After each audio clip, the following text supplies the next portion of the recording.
जय भवानी जय शिवराय। तिथे आहे पाणी। चल रवि चल, तेरे पे वो बात नहीं रही, खोखला हो गया तू अब।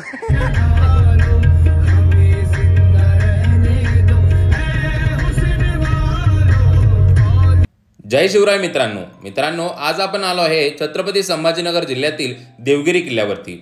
आम्ही आहोत तिघे जण। किल्ल्यामध्ये एंट्री घेताच तिकीट घर लागते। आम्ही तिघांचे तिकीट घेतले 75 रुपीज, म्हणजेच 25 रुपीज पर पर्सन असं घेऊन आम्ही आतमध्ये गेलो। आतमध्ये जाताना बघतोय तर इथे नकाशा आणि कुठे कुठे आपल्याला किल्ल्यावरती चढताना थांबायचं आहे पूर्णतः क्लिअर आणि स्पष्ट अशी माहिती इथे मला भेटली। खूप छान वाटलं, इतकी छान माहिती आणि क्लिअर। नवीन जरी व्यक्ती असेल तर त्याला लगेच लक्षात येईल की आपल्याला कुठं जायचंय, कुठे थांबायचे ते सगळे लक्षात येईल। बघा, हे आहे सर्वप्रथम गेट। इथे तिकीट देऊन आम्ही आतमध्ये गेलो। बघा, नमस्कार मित्रांनो, आपण देवगिरी किल्ल्याच्या पहिल्या गेटवरती आपण आलो आहे। ज्यावेळेस शत्रू किल्ल्यामध्ये येत होता ना, त्यावेळेस त्याला दरवाजा तोडायचा असतो, बरोबर। परंतु दरवाजा हा तोडल्या कशाने जायचा? हत्तीने तोडला जायचा। पण हत्तीने तोडत असताना हत्तीला ते टोकदार कण असायचे ते घुसल्या जायचे, त्याच्यामुळे ते तोडल्या जात नसायचा। परंतु त्याच्यासाठी काय करायचे की बाबा जेव्हा सैन्य यायचं ना, त्या सैन्यामध्ये काही उंट असायचे, तर उंटाला काय करायचे, समोर ठेवायचे आणि उंटाला दरवाजा समोर ठेवायचे आणि पाठीमागून हत्तीने दणका द्यायचे।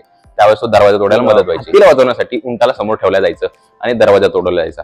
दरवाजा तोडल्यानंतर समोर ज्यावेळेस आपण येतो, तो असं पार परेशान होऊन ज्यावेळेस दरवाजा तोडला जायचा त्यावेळेस समोर यायचे। परंतु त्याच्यानंतर हे जे बोदगे दिसतंय बघा, इकडे एक बोदगा, तिकडे जे असायचं ना, अजून एक बॅरिगेट असायचं, लाकडाचं जे बॅरिगेट टाकलं जायचं, जेणेकरून तो जरी दरवाजा तोडला शत्रूंनी तरी तो बॅरिगेट त्यांना त्रास द्यायचा आणि परत हा एक बॅरिगेट त्यांना तोडावा लागायचा। नंतर हे लगेच राईट टर्न असायचा, म्हणजे इकडून येणाऱ्या शत्रूला इकडे जर कोणी लपलेलं असले, कोणी असेल तर इकडे कुणाला लक्षात नाही, इथून वरती जायला जागा आहे, म्हणजे जे आपण वॉच टावर म्हणतो आपण त्याला, त्या साईडला असायचं पहिल्या गेटचं। बघा, आणि ज्यावेळेस शत्रू असा येतो ना, त्यावेळेस इकडून काय येतंय हे शत्रूला दिसत नसायचं ना, त्यामुळं आक्रमण करायला जे शत्रू असायचे त्यांना मारा करायला सोपं जायचं। पहिला गेट पार करताच लगेच आपल्याला अशा खिडक्या दिसतील छोट्या। त्या खिडक्यांमध्ये वेगवेगळ्या तोफा ठेवल्या आहेत आणि सोबतच तोफेच्या पाठीमागे वेगवेगळ्या किल्ल्यांचे चित्रही देखील दाखवले गेले आहे। राजगड असेल, रायगड असेल, शिवनेर असेल, सगळ्या किल्ल्यांची तिथे चित्र दाखवलेत आहेत आणि अशा मोठमोठ्या तोफा तिथे ठेवलेल्या आहेत आणि छान छान अशा तोफा आहेत ह्या। हे बघा, आपण आता पहिल्या गेट मधून आतमध्ये आलोय, बरोबर। किल्ल्याच्या सर्वात प्रथम पहिल्या गेट मधून आतमध्ये आल्यानंतर बघाल तुम्हाला इकडे एक गेट दिसेल आणि इकडे एक गेट दिसेल। आता ज्यावेळेस शत्रू आतमध्ये येईल त्यावेळेस तो कन्फ्युज होणार, इकडे जायचं की इकडे जायचं। मग त्यावेळेस काही शत्रू इकडे जातील, काही शत्रू इकडे जातील। परंतु हा दरवाजा आहे तो डमी दरवाजा आहे, म्हणजे फेक दरवाजा, की बुवा काही शत्रू इकडे जातील, काही शत्रू इकडे जातील, म्हणजे शत्रूची शक्ती ही कमी होईल। त्यासाठी हा बुलबुलाया दरवाजा अजून एक आपल्याला पहिला दरवाजा असा बुलबुलाया म्हणायला काय हरकत नाही, पहिला गेट क्रॉस केल्यानंतर। आता आपण दुसऱ्या गेट मधून आतमध्ये चाललोय। हा बघा, हा गेट पण फार अवघड होता, हत्तीला बंद ओढायचं म्हणलं खूप फार जाणार। त्याच्यानंतर हे जी जागा बघताय तुम्ही, इथे आपले सैनिक, इथून हल्ला झाल्यानंतर इकडे यायचं म्हटल्यानंतर बघा वॉच टावर। आता जर मी खाली उभा राहिलो, मला वरला काही दिसणार नाही, वरल्याला मी पूर्णपणे क्लिअर दिसणार, वरून तो सहज बारा करू शकतो। परत एक म्हणजे इथं आल्यानंतर इकडे बघितलं तुम्हाला दरवाजा दिसतोय का? नाही दिसत आहे। बघा, हा आहे तिसरा दरवाजा आणि तिसरा दरवाजा जसं म्हणाले इथं जास्त दरवाजा राहिलेला नाही, पण त्याचा अवशेष आहे की इथं दरवाजा होता म्हणून बघा। आणि जसं मी मागे दाखवलं होतं तुम्हाला, हे बघा इथं पण बोगदा, हा बोगदा, तो बोगदा, त्या बोगद्यात लाकड पण आहे। हे बॅरिगेट असायचे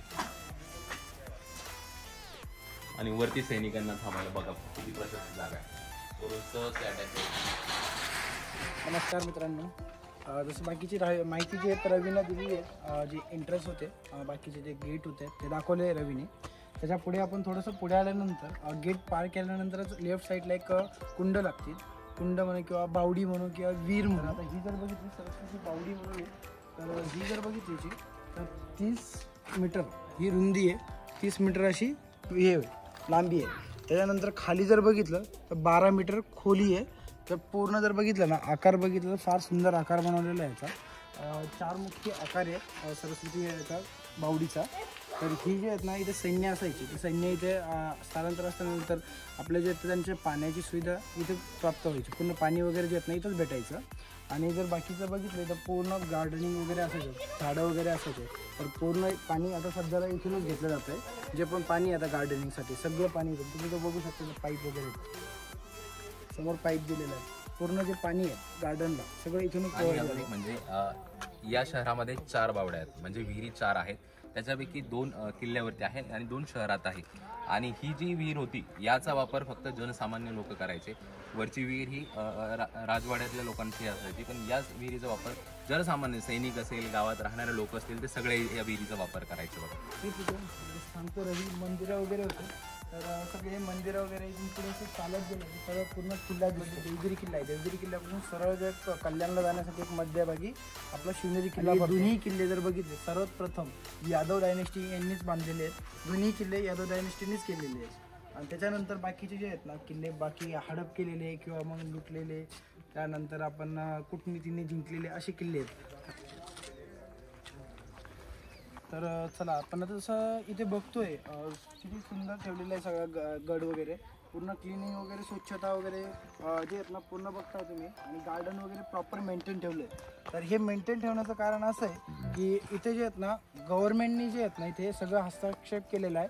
म्हणजे इथे तिकीट वगैरे कलेक्ट करताय, तिकीटचे पैसे ठेवलेले आहेत. त्याच्यामुळे इथे मेंटेनन्ससाठी जे आहेत ना प्रॉपर सगळ्या गोष्टी होत आहे. तर तसंच आपले जे शिवाजी महाराजांचे जे किल्ले आहेत तर ते जर किल्ले आपण घेतलेत गव्हर्नमेंटने तर तिकीट वगैरे ठेवले तर ते पूर्ण बांधकामाचे कामं वगैरे झाले, गार्डन झाले स्वच्छ रेग्युलरली. जसं मी रायगडला गेलो होतो, रायगडला जर बघितलं तर स्वच्छता वगैरे जे आहेत ना गव्हर्नमेंटच्या हद्दात ना कोणाच्याच नाही आहे. तिथे जर फक्त शिवप्रेमी आपले तर तेच स्वच्छता. मला असं वाटतं की प्रत्येक गड किल्ल्यावर जे आहेत ना तर जे आपले तिकिटाचे पैसे ते असले पाहिजे, म्हणजे गड जे स्वच्छ तरी राहील. म्हणजे तिकिटाचे पैसे जास्तही असले तरी चालतील, परंतु गड हा स्वच्छ असलाच पाहिजे बुवा. एक्झॅक्टली. आम्ही कचेरी भवनकडे तर गेलो, परंतु इथे येऊन बघतो तर काय कचेरी भवन पूर्णपणे बंद करून ठेवलं आहे. त्याला आतमध्ये जाण्यासाठी जागा देखील नाहीये. मग आम्ही तिथून निघालो आणि हत्ती तलाव व भारत मंदिराकडे रवाना झालो. आपण आलोय आता हत्ती तलावावरती. हा जो आहे ना तो हत्ती तलाव आहे. आता हा नावाने जरी हत्ती तलाव असेल म्हणजे याच्यात काही हत्तींना आंघोळ घातली जायची असं नाही आहे. याचं नाव हत्ती तलाव माझ्या हिशोबाने तरी यामुळे ठेवलेलं असावं की खूप मोठा आहे. म्हणजे हत्ती जसा मोठा असतो तसं हा तलावही खूप मोठा आहे. आणि याला खाली येण्यासाठी 1, 2 किंवा 3 ठिकाणाहूनच जागा आहेत बघा. आणि हे माझ्या हिशोबाने तरी पूर्ण सैनिक असेल, इतर लोक असतील ते इथे येऊन आंघोळ वगैरे ज्या सगळ्या गोष्टी असतील त्या करत असतील. आणि हा तलाव साईजनी खूप मोठा आहे किल्ल्यावरच्या सगळ्या तलावांपेक्षा, म्हणून याला हत्ती तलाव असं म्हटलं जात असावं. आणि या साईडला जे येऊन बघा तुम्ही, हे जे दगड पडलेले दिसत आहे तुम्हाला बरोबर, आपण घरी स्लॅब बनवतो बघा. स्लॅब हा दगडपासून आपण याला एकत्र बनवून जसा हा जो आहे तो इथं ॲड करून आणि अजून दगड असे ॲड करून याचा स्लॅब बनवला जायचा बघा. हे जे टेम्पल दिसतंय तुम्हाला भारत माता टेम्पल, हे कधी तयार झालं म्हणजे हे स्वातंत्र्यानंतर बनवलेलं आहे. याला अगोदर माझ्या हिशोबाने अंदाजे असं ऐकण्यात आलंय की जैन टेम्पल म्हणून असं ओळखलं जायचं, परंतु स्वातंत्र्यानंतर याला भारत टेम्पल असं नाव दिलं गेलं. किती सुंदर असं बाहेरूनच मंदिर दिसतं आहे. आणि पहिल्याच दरवाज्यातून आतमध्ये गेल्यानंतर देखील तिथं थंड आणि शांत असं वाटतं. आणि सोबतच छान छान असे दृश्य देखील बघायला भेटतात. सोबतच अजून दुसऱ्या दरवाजामधून आतमध्ये गेल्यानंतर आपल्याला भला मोठा असा सभामंडप दिसतो. असं वाटतंय जसं काही त्या काळातील लग्न हे याच सभामंडपात पार पडत असतील असं वाटतंय. आणि सोबतच समोर भारत माताचं मंदिर आहे, तिथे मी गेलो, दर्शन घेतलं, टीका लावला आणि आजूबाजूचे जे खांब होते, स्लॅब होता त्याच्याकडे बघत होतो आणि विचार करत होतो. हे बघा ना, आजकालचे इंजिनियर फार प्लॅन बनवतात, सगळ्या शिक्षण घेतात, 5-5, 10-10 वर्ष एज्युकेशन चालतं, प्रॅक्टिस चालती, तरी देखील ते इतक्या सुंदर त्याचं बांधकाम करू शकत नाही. हे इसवी सन 1200च्या काळात म्हणजे 12व्या शतकात त्यांनी हे सगळं बांधकाम केलेलं आहे. आणि किती सुंदर केलं आहे. ॲक्च्युली मला असं वाटतं की हे जे कलर मारले आहेत ना आपल्या बुरुजातो भागाने, हे जर जे दगडाचा कलर आहे तो जर असता तर आधी सुंदर दिसलं असतं. हे खरंच खूप जुनं आहे, हे लगेच बघता बघता लक्षात आलं असतं. परंतु हे बघत असतानाच माझ्यासमोर या सगळ्या गोष्टी आल्या बघा. हे बघा, हे बघा,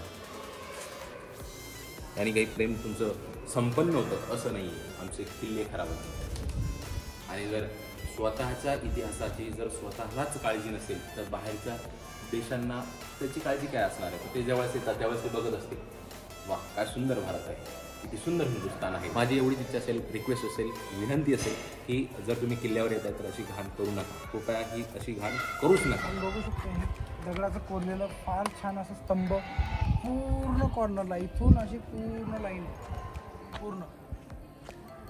इथे बघा किती बारीक बारीक अशी काळं कोरणे. इथे बघा छिद्रे पडलेले आहेत, फार छिद्रे असे एकदम एकदम बारीक बारीक नक्षिद्र आहेत. आता आलोय चांद मिनार विषय. चांद मिनार ही जे आहेत ना बांधले गेली आहेत अलाउद्दीन बामणी शहा ह्या व्यक्तीने बांधली. 1347 मध्ये बांधकाम सुरू केलं होतं 3 ऑगस्ट 1347 मध्ये. त्यामध्ये त्याचं 11 वर्षानंतर म्हणजे 1358 मध्ये बांधकाम पूर्ण झालं. तर साधारण त्याला पूर्ण 11 वर्ष लागले. पूर्ण बारीक बारीक कलाकृती केलेली आहे. सर्व जे आहेत ना पूर्ण 3 मध्ये असं दिसतं ते 63 मीटर्स त्याची लेंथ आहे होती. आणि त्याच्यामध्ये जर बघितलं हे इन्स्पायर झाले दिल्लीच्या कुतुब मिनार 3 मजलीचे. तर याच्यामध्ये जाण्यास परवानगी नाही आहे आता सध्याला. परवानगी याच्यामुळे नाही आहे की मागे जे आहेत ना एक साधारण 5-10 वर्षा अगोदर 10-15 वर्षा अगोदर एक घटना घडली होती. कोणीतरी नालायक व्यक्ती होता, तो वरती जाऊन सुसाईड केलं. त्यांनी सुसाईड करायला त्याला ही जागा भेटली. सो त्याच्यामुळे ते सगळं बंद. लहान मुलांसाठी पण धोकादायक गोष्ट आहे. थोडंसं आपण समजू शकतो की बंद केलं. आणि ते बांधणी ही आपल्या महाराजांच्या हातून नाही घडलेली ना, म्हणून तिच्यावर विश्वास कसा ठेवणार आम्ही. हा ते पण आहे म्हणा, विश्वास ठेवण्याच्या लायकीचाही नाही म्हणा. कुठेही शकता तर ते लांबून बघण्याच्या कामासाठी फक्त. बाकी तर अजून आम्ही गड जो आहेत ना फक्त 10% चालू आहे. अजून पूर्ण जे आहेत ना 90% बाकी आहेत. वरती गेल्यानंतर पुढे अजून फार छान छान माहिती आहे, तुम्हाला ती दाखवतो. चला. त्यानंतर आम्ही तोफ संग्रहालयाकडे गेलो. बघा, तोफ संग्रहालय अतिशय सुंदररित्या सजवून त्या ठिकाणी ठेवलेलं आहे. तिथे वेगवेगळ्या प्रकारच्या खूप साऱ्या अशा तोफा आम्हाला पाहायला भेटल्या. हा फक्त त्याच्या सराउंडिंगचा एरिया होता समोरचा, म्हणजे आजूबाजूचे छोटे मोठे संग्रहालय वगैरे. तिथून मेन सुरुवात होती, जी गडाची सुरुवात म्हटलं ना तिथून सुरुवात होती. नंतर आम्ही तो छोटासा दरवाजामधून आम्ही आतमध्ये गेलो आणि अमोल त्या दरवाजाची पाहणी करत होतो. बघा, खालील सर्व दरवाजे पार केल्यानंतर जरी शत्रू इथून वरती आला आणि हा दरवाजा त्याने फोडलाच तर शत्रू इथे जे आहे इथे एक दरवाजा असायचा. हा दरवाजा आता अस्तित्वात नाहीये, परंतु हा दरवाजा हा मोठा असायचा आणि इकडून हा छोटा दरवाजा असायचा. जेव्हा शत्रू आतमध्ये यायचा त्याला किल्ला या साईडला दिसायचा. मग त्याला काय वाटणार, हा दरवाजा बघितल्यानंतर की हाच दरवाजा आपल्याला किल्ल्यात घेऊन जाणार आहे. म्हणून शत्रू इकडे जाण्याऐवजी इकडे जायचा आणि हा दरवाजा तोडण्यात परिश्रम करायचा आणि थकून जायचा. तोपर्यंत वरतून या साईडला हल्ले केले जायचे. हा दरवाजा तोडण्यात ते थकले गेले, नंतर हा दरवाजा तोडण्यात ते थकले गेले. बरोबर. आणि हे थकल्यानंतर समोर बघा, आपण दाखवतो तुम्हाला.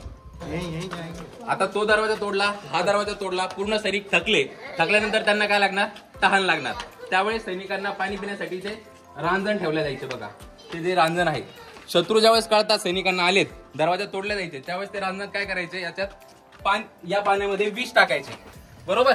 शत्रू अगोदरच थकलेले असायचे, इथे पाणी दिसायचं, पाणी प्यायचे, विष प्यायचे आणि परत इथं भरपूर सैनिक हे मारले जायचे. बरोबर. नंतर वरती मग सैनिक क्षमता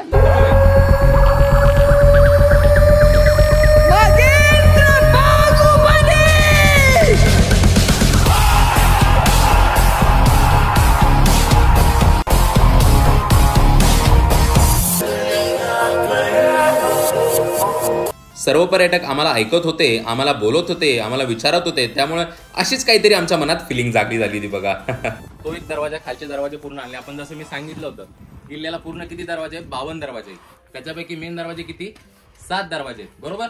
पण ते बाकीचे उरलेले जे दरवाजे आहेत ते भूलभुलैया दरवाजे आहेत. आता आपण या दरवाजा आलो, समोर गेट आहे तो. बरोबर. आणि हा एक गेट आहे. आता सैनिकांना, काही सैनिक इकडे येणार, बरोबर, आणि काही सैनिक सरळ जाणार. म्हणजे जसे जसे सैनिक खालून वरती येतोय आपण, ज्यांनी कोणी हा गड बांधलाय समजा यादवांनी, बरोबर, त्यांनी काय केलंय की सैनिक कमी कसे करता येईल यावर भर दिली, जेणेकरून ते लढाई म्हणून करायची आपल्याला या किल्ल्यावरती. या हिशोबाने हा किल्ला बांधलाच गेलेला नाही. खालून वरपर्यंत येपर्यंत आपण बघतोय की हळूहळू थोडे थोडे थोडे थोडे सैनिक मारल्या जात आहे किंवा त्यांची दिशाभूल केली जात आहे. त्याचप्रमाणे हा गेट आता परत समोर आपल्याला वरती घेऊन जातो आणि काही सैनिक इथे लपलेले असायचे. पाठीमागच्या साईडला, वरच्या साईडला हल्ल्या करण्यासाठी जागा होत्या. आता ह्या पडल्यात, त्यामुळे आपल्याला दिसत नाहीये. आता हा जो आहे ना सिनी महल आहे, इथे काय करायचं, जे राजद्रोही असायचे किंवा ज्यांना शिक्षा द्यायची आहे त्यांना इथं डांबून ठेवल्या जायचं बघा.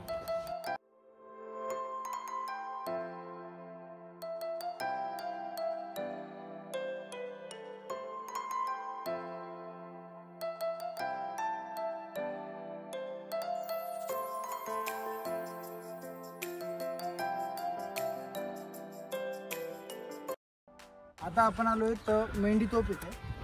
मेंढी तोप ही जर बघितली तर पूर्ण पंचधातूने बनवलेली आहे. यात पूर्ण पंचधातू आहे. पंचधातू याच्यासाठी असायचे जेव्हा आपण तोप चालवल्यानंतर ती खूप हिट व्हायची. पंचधातूने हिट पूर्ण जे आहेत ना कमी केले जायचे. तर ही जर बघितली ना पूर्ण चारही दिशांनी फिरायची. ही फिरल्यानंतर इथं जर मारा जो आहेत तर पूर्ण अखंड हिंदुस्थानामध्ये 5 तोफ आहे.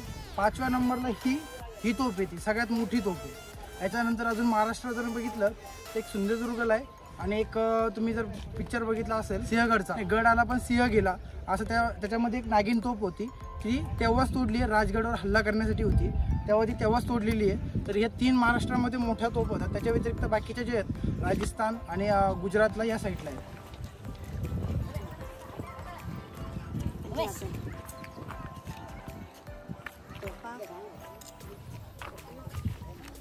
ही मेंढी तोप जे आहेत औरंगजेब हे इथे जे आहेत ना एक सुभेदार होती इथे, म्हणजे पूर्ण किल्ला जे आहेत तर त्या चालवायला होता. तर शहाजहा हे त्यांचे वडील होते, त्यांचे 5 पुत्र होते. तेव्हा त्यांनी हे जे आहेत ना पूर्ण राज्य वाटून दिले होते. तर औरंगजेब हा बादशाह होण्याच्या अगोदर इथे शासन करायचा. तर त्या टायमाला ही मेंढी तोप इथे होती. तर तेव्हापासून इथे जे आहेत ना हे पूर्ण हल्ला वगैरे जे आहेत ना पूर्ण स्टॉप झाला. आणि इथे जर बघितलं हा किल्ला कधीही कोणी जिंकलेला नाही आहे. सगळं जे आहेत ना कूटनीतीने जिंकलेला किल्ला आहे. याच्यामध्ये कोणी हल्ला करून जे आहेत ना कोणी जिंकलेला नाही. फक्त एकदा जर तुम्ही बघितलं अलाउद्दीन खिलजी फक्त यांनी जिंकला. रामचंद्र म्हणून होते, त्यांचा मुलगा जो होता अर्ध सैन्य घेऊन दुसऱ्या किल्ल्यावर जे आहेत ना हल्ला करायला गेला होता. तर इथे जे सैन्य फार कमी राहिलं होतं. त्या कारणाने इथे जे आहेत ना हा जो आहेत अलाउद्दीन खिलजी यांनी इथलं जे पण सोनं नाणं होतं सगळं लुटून नेलं होतं. तेव्हा त्यांची ती ही झाली होती, तह झाला होता. बाकी सोनं नाणं लुटून गेलं होतं आणि बाकी इथे परत त्यांना इथंच राहिलं होतं. आणि त्यांचा जो मुलगा होता ते परत आल्यानंतर परत त्यांनी जे आहेत ना हल्ला वगैरे केला होता. अलाउद्दीन भामनी म्हणून आहेत, तर ते आले होते परत 1337 मध्ये. तर त्यांनी परत हा किल्ला आहे त्यांच्या म्हणजे कूटनीतीने जिंकून घेतलेला देवगिरी किल्ला. तर हा पूर्ण जो आहे पूर्ण साईडनी कोरलेला आहे. चारही बाजूना म्हणजे पूर्ण जे आहेत ना पिंडाच्या आकाराने आहे. आणि याला जर म्हटलं देवगिरी म्हणजे देवाचा हा जो आहे ना एक किल्ला म्हटलं, देवाचा एक हे म्हणतो डोंगर म्हणतो आपण. तर हा त्या नावाने पाडलेला आहे देवगिरी म्हणून, तर यादवांनी बांधलेला. तर याच्यामध्ये जर बघितलं तर याला एकच रस्ता आहे, तो म्हणजे हा वाला रस्ता. याच्या व्यतिरिक्त कुठलाही रस्ता गडावर जाण्यासाठी कुठलाच रस्ता नाही आहे. पूर्ण साईडनं याला कोरलेलं आहे. तुम्ही जर बघितलं ना पूर्ण कोरलेलं आहे. आणि खाली जे तलाव आहे हा जो आहे ना चारही बाजूने पाणी याला कुठूनही ॲक्सेस नाही वरती जाण्यासाठी. आणि जुन्या काळामध्ये काय करायचं याच्यामध्ये मगर, साप, विषारी साप इथे खाली सोडायचे.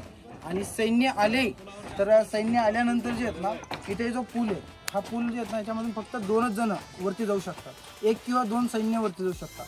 बट तेव्हा काय करायचे हा पूल जो आहे ना सैन्याचा हल्ला झाला की लगेच वरती करायचे. वरती केला म्हणजे त्यांना ॲक्सेस कुठूनच नसायचं, कारण की हा एकमेव दरवाजा होता त्यांना वरती जाण्यासाठी. पूर्ण जर खाली पडले की डायरेक्ट मगर आणि त्याच्यानंतर साप असायचे. त्यांचा अर्धा जीव इथेच जायचा. त्यानंतर जरी इथून पुढे गेले कसे तर इथून पुढे अजून बाकीची माहिती आपण पुढे घेऊ.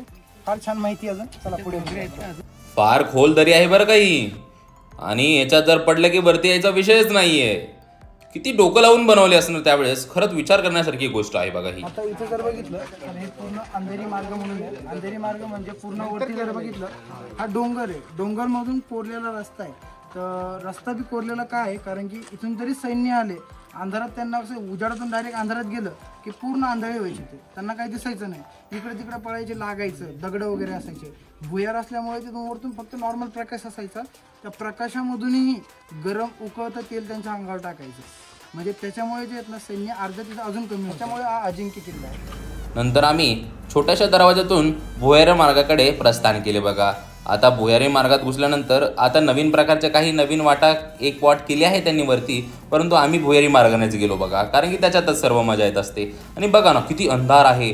ज्यावेळेस शत्रू उजेडातून आतमध्ये येत असेल तेव्हा त्यांना काहीच दिसत नसणारे आणि आपले मावळे अगोदरच या किल्ल्यामध्ये अंधारामध्ये बसलेले असत असणारे, त्यांना सर्व काही दिसत असणारे आणि ते शत्रूंच्या अंगावर तुटून पडत असतील आणि त्यांना सहजरित्या मारत असतील.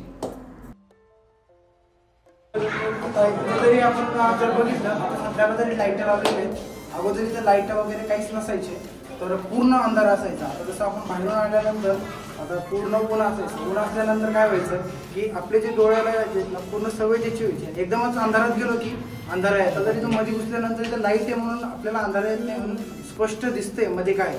तर इथं तुम्ही बघू शकता की ते कोरलेलं आहे, सगळ्या गोष्टी कोरलेल्या आहेत प्रॉपरली. आणि याचा भीती नाही की खाली पडू शकतं, कारण हे ऑलरेडी जे होतं ते पडून गेलं, बाकीचं अजून तसंच मेंटेन पूर्ण खडा गेलं सगळं पाहिजे डायरेक्टली. आता इथं आपण टर्न होऊन जातोय, बरोबर आहे. आपण इकडनं येतोय त्यावेळेस आपल्याला इकडं काय आहे ते कळत नाहीये, बरोबर आहे. कोणताही शत्रू जर आपण एखाद्या वेगाने सरळ जायचं आपण आपली स्पीड वाढवू शकते, बरोबर. पण ज्यावेळेस आपण टर्न मारतो त्यावेळेस आपली स्पीड कमी होते आणि शत्रूचे ज्यावेळेस आपण चढा तिकडे सगळं प्रहार करून जर शत्रू वरती येतोय तर इकडं येताना टर्न मारताना त्याला समोर काय आहे, अरे इथून काय दिसतंय का, नाही दिसतंय, बरोबर. समोर तेलाच्या कडाया, गरम पाणी, या सगळ्या गोष्टी असायच्या आणि त्यानंतर त्यांना शत्रूंना इथंच थांबवलं जायचं.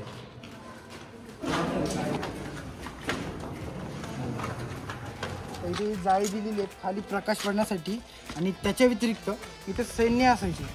ते सैन्य काय करायचे, इथून डायरेक्ट तेल टाकायचे अंगावर. खाली सैन्य आलं तिकडे इथं तेल टाकायचे, इथं एक आहे, तिथं एक आहे आणि इथं एक आहे. तर इथून कोणी आपण बाणाचा मारा असावं किंवा तेल असावं तर इथून टाकायचं सगळं. आणि जसं मी सांगितलं चारी बाजूनं कोरलेलं आहे आणि बाजूला पाणी आहे. तर आता सध्याला तरी इथे थोडंसं हे दिसतंय, तर तिथून तुम्ही बघू शकता. आता थोडीशी माती वगैरे पडून थोडं भरलं आहे. ते अजून खोल होतं पूर्वी काळी. इथून पूर्ण असं जे आहेत ना, कुठेच तुम्हाला ॲक्सेस दिसणार नाही की गडावर जाताना. जरी आले इथपर्यंत इथून चढायला पण फार मुश्किल होतं, कारण की पूर्ण चोपडा बनवलेला आहे, फार असं एकदम शार्प तोडलेलं आहे. आता ज्या मार्गे आलो तो भुयार मार्ग होता. इथून हा थोडासा जो आहे ना, इथून एक ॲक्सेस रस्ता बनवलेला आहे, अगोदर नव्हता. इथून एक रस्ता बनवलेला आहे. हे 2 रस्ते आता सध्याला झालेले आहेत. बाकीचा आता इथून पुढे तर पूर्ण भुयारच आहे. वरती गेल्यानंतर बाकी मग भुयार संपत. साधारण हा जो मीटर म्हटलं ना, तर आपण असं कन्सिडर करू शकतो आता ज्या सपाट रस्त्यावर एक 700 मीटरचा भुयार मार्ग आहे. तर हा पूर्ण पार केल्यानंतर वरती पूर्ण ओपन होईल.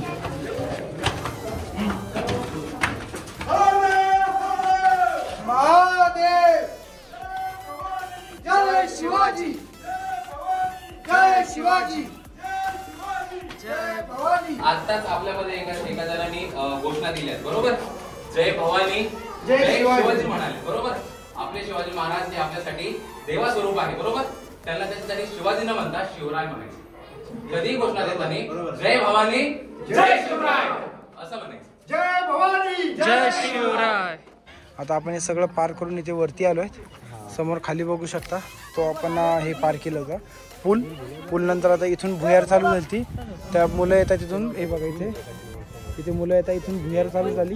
पूर्ण ही भुयार पार करून आता सध्याला आम्ही वरती येऊन थांबलोय. आता इथून जर पुढचा जो रस्ता आहे सर्व तुम्हाला म्हणजे पायऱ्याने पार करावा लागतो. खाली पूर्ण आता भुयार झाल्यानंतर एकदम पूर्ण पायऱ्याचा प्रवास आहे.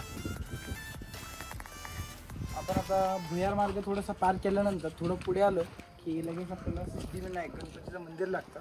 भुयार मार्ग पार पाडला आणि दर्शन घेऊन होतं वरती. मस्त खाऊन पिऊन झोपले, मस्त थंड हवेशीर. आता त्या आजी सांगत होते खाल्लं तिने आता झोपले म्हणे. जफा खरं सांग ना,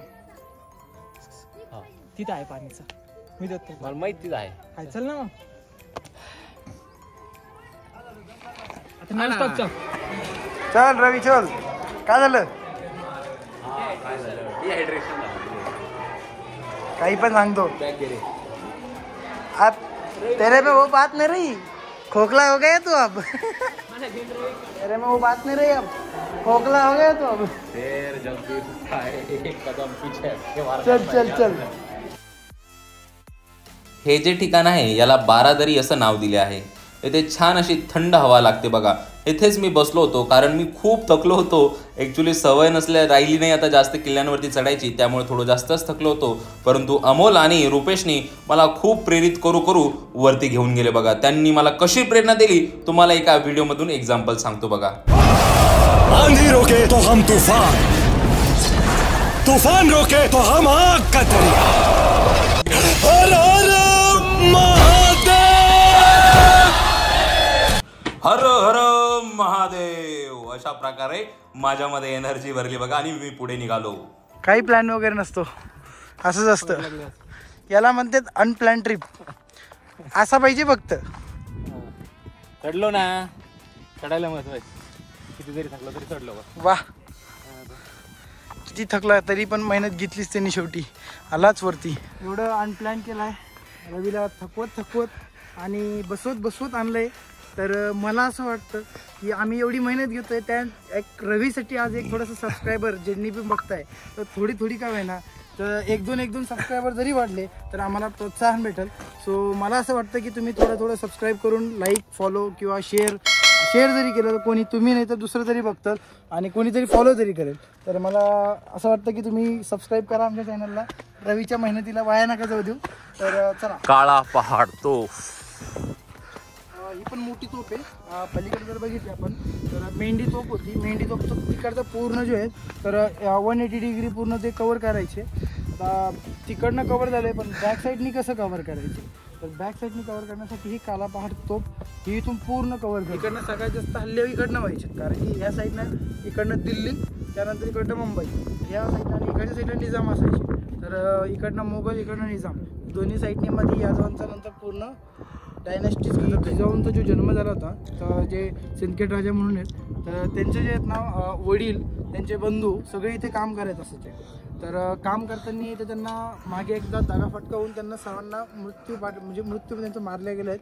तर त्यांची जी समाधी आहे तर सिंदखेड राजाला आहेत. तर सिंदखेड राजाला तुम्ही जर गेले तिथं 5 समाध्या, 5 जणांना इथं मारले गेले आहेत, वडिलांना आणि 4 भावंडांना. तर पूर्ण जर बघाल तुम्ही तर सिंदखेड राजाला एकदा चक्कर झाली ना तर तुम्हाला वाड्यापासून जवळ त्यांची समाधी आहे, तिथे बघू शकता.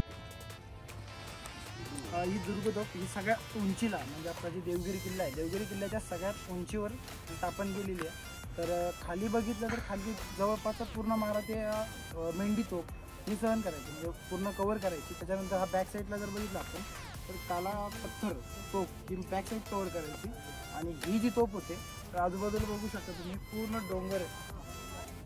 तर ही पूर्ण जे आहे तो डोंगर कवर करायची, कारण की वरच्या बाजूला जे आहेत ना तिथूनही तोफ मारा व्हायचा. कारण की आता तुम्ही बघितलं असेल भरपूरशा पिक्चरमध्ये की तोफ वगैरे अशा सोबत घेऊन जातात. तर काही तोफ तिथे गेल्यानंतर तो मारा सरळ इथे डायरेक्ट वरती धडक गेला असता. तर धडक नाही याच्यामुळे ही तोफ आहे ना पूर्ण ती कव्हर करायची, शत्रूला पूर्ण मारायचे. सगळ्यात उंचीवर ही तोफ होती. म्हणजे दऱ्याखोऱ्यातून येणारे जे शत्रू होते, ही तोफ जवळपास आहे. हे जे दऱ्याखोऱ्या दिसत आहे ना आजूबाजूला, त्याच्यातल्या या तोफीनं गणाच्या 360 डिग्रीमध्ये ही तोफ फिरवता येते. तिची हाईट वाढवता येते किंवा उजवीकडे डावीकडे सहजरित्या फिरवता यायची. आणि 2.5 ते 3.5 किलोमीटर अंतरावरती जो पण कोणता शत्रू असेल त्याच्यावर ही वारा करायची. स्पेशली कशासाठी ठेवली होती, म्हणजे दुरून शत्रू दिसतोय, इथून दुरून शत्रूवर नजर ठेवायचा आणि इथून त्याच्यावरती तोफेचा मारा करायचा, त्यासाठी ही तोफ ठेवलेली होती. तिची लांबी जर बघितली तर 5.82 मीटर एवढी लांबी आहे आणि 2.5 ते 3.5 किलोमीटर ही लांबीवर तोफा डागायची.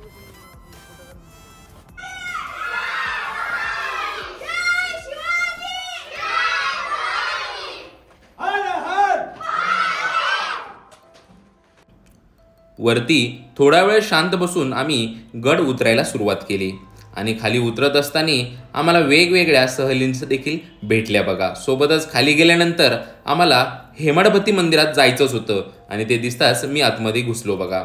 आणि मंदिरामध्ये गेल्यानंतर त्या खांबांना बघत होतो, त्या वरती जो स्लॅब आहे त्यालाही बघत होतो की खाली जे दगड पडेल होते त्याच्यापासूनच हा स्लॅब बनलेला आहे, यावरती आम्ही दोघं बोलत होतो. आणि खरंच या दगडांच्या वास्तूमध्ये आल्यानंतर अतिशय शांत आणि थंड असं वाटत होतं बघा. त्यानंतर आम्ही आमखास महालामध्ये गेलो. त्या महालामध्ये वेगवेगळ्या मूर्त्या ठेवल्या आहेत. त्या मूर्त्या तोडलेल्या आहे असं म्हणू किंवा तुटल्या असं म्हणू, मला तर जास्तीत जास्त तोडल्या आहे असं मी म्हणेल. कारण हे धर्मविरोधी नाही तर कलाविरोधी होते असं मला जास्त वाटतंय, कारण की किती सुंदर कला आहे आणि त्या कलेचा काय त्यांनी अपमान केला आहे. खरंच खूप वाईट वाटतं. त्या सुंदर सुंदर नक्षीकामाच्या मूर्त्या या लोकांनी इतक्या तोडून मोडून काढल्या आहे. चाल बस झालं ये मेहनत घेतली तर 4 पंख भेटले मला इथे. मध्ये गेलो 4 पंख भेटले मला. 2 मोर पण भेटले. 2 मोर भेटलेत. बघा पळून गेले ते. कानाकोपऱ्यात जाण्याचा किती फायदा होतो. कानाकोपऱ्यात गेल्यानंतर ना एखाद्या चांगलीच लागते. हा रिस्क पण आहे बरं का. जाऊ नका कोणी. साप वगैरे भेटतात बरं का.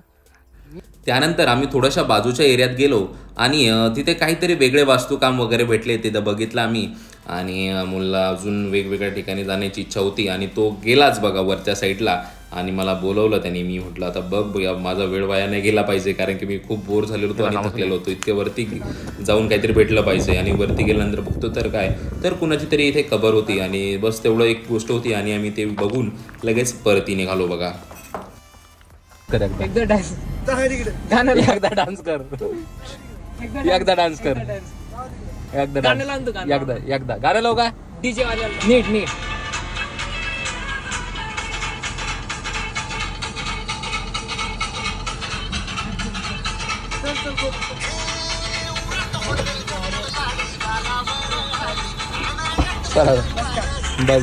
अशा प्रकारे देवगिरी किल्ल्याची चढण आमची संपूर्णपणे छान प्रकारे अशी झाली बघा.